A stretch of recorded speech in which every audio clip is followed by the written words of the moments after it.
In this video, we'll talk about how to scan objects, buildings, and interiors, and what are the scanning patterns. The different environments and situations lead to different challenges, and so let's see how to tackle small assets, facades and walls, corridors, interiors, surfaces or materials, and larger buildings. Probably the most typical use case of creating photogrammetry asset is this type of a small asset that you can walk around and shoot from different directions, and the most simple pattern is this circle around the object. Indeed, it's the simplest pattern that still allows to capture the object from all sides. It is important to frame the object in such way to maximize its surface versus the backdrop. For example, the camera can be rotated vertically if needed. Okay, so this is the simplest possible circular pattern that still allows to capture small objects. It can be extended like this. Now it resembles a hemisphere or an amphitheater built around this thing. And if you want to have even better coverage, it turns into a sphere. If you can put the object on something so you can shoot from below. The point is to maximize the number of possible camera angles to avoid the gaps and blank spots in the resulting reconstruction. If you're going to be scanning in studio, you would want to put the object on a turntable and put some light sources around the object so it's lit uniformly.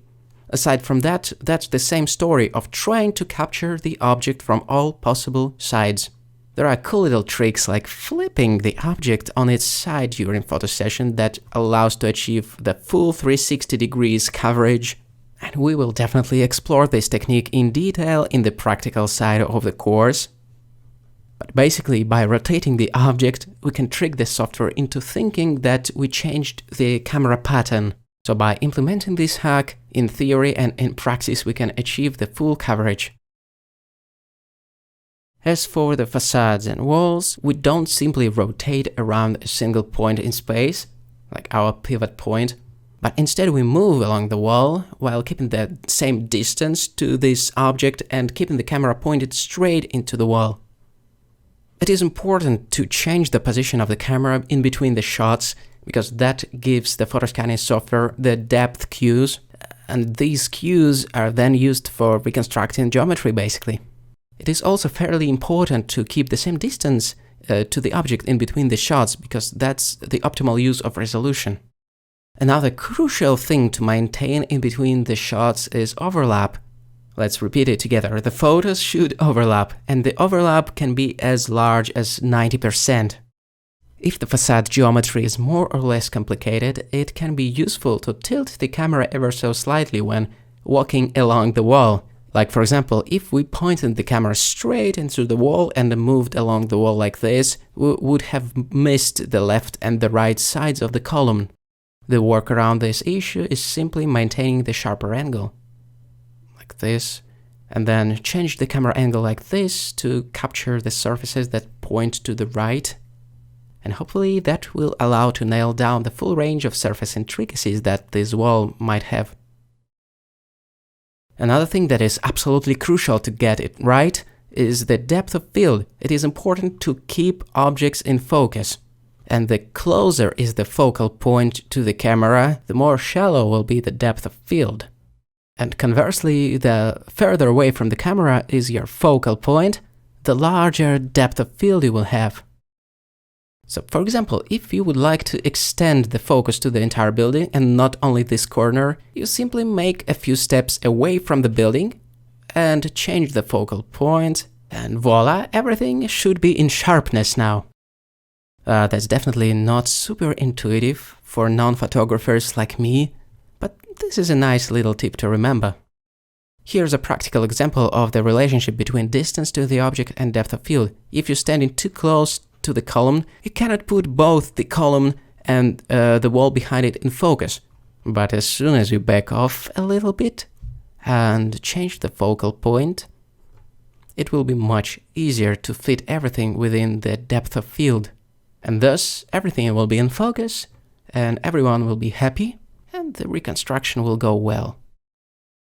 I don't think that we should go into the weeds right now, but there is such thing as hyperfocal distance. In brief, that's the way to get infinite depth of field from a certain point all the way to the horizon, so you don't have to care about focus at all beyond this certain distance. That's a bit off topic though for our course, so I encourage you to read about it. Let's get back to the scanning patterns. The narrow spaces, like corridors, can be captured like this, with the wider lens, probably even fisheye lens, applied. Let me simulate this in Blender really quickly. So here we have the focal length of 12 setup, and the space is very narrow indeed. That's the Bernardin Cloister in Brest. So technically, with a lens as wide as this one, we can take a few steps forward, snap a photo, take a few steps forward, snap a photo again, and so on and so forth. And it will be enough coverage and enough material for a good reconstruction. As far as capturing interiors goes, we again don't simply rotate around our pivot point. It's the opposite of stitching panoramas.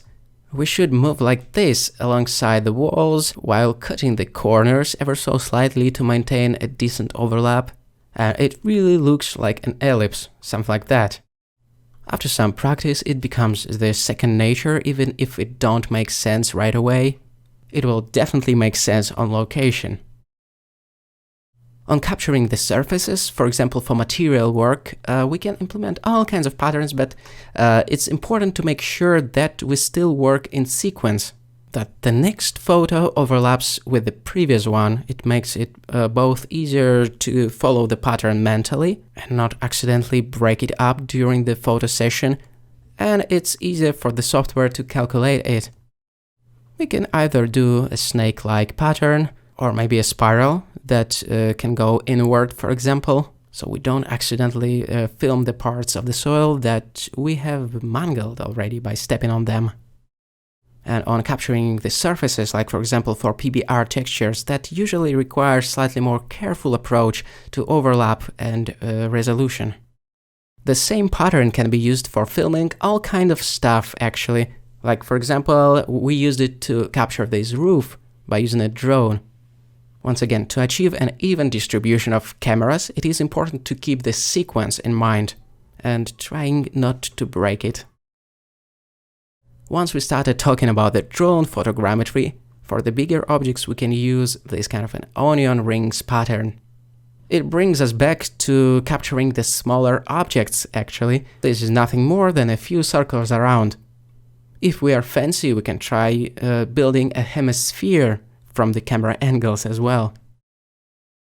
So these are the most common photogrammetry scenarios that we may have to deal with.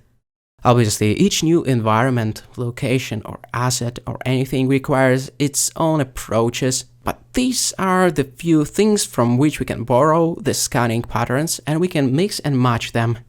Thank you for staying with us. My name is Gleb. You're watching Creating Photoscan 3D Environment Assets course. The next video will be about pre-planning the photogrammetry session.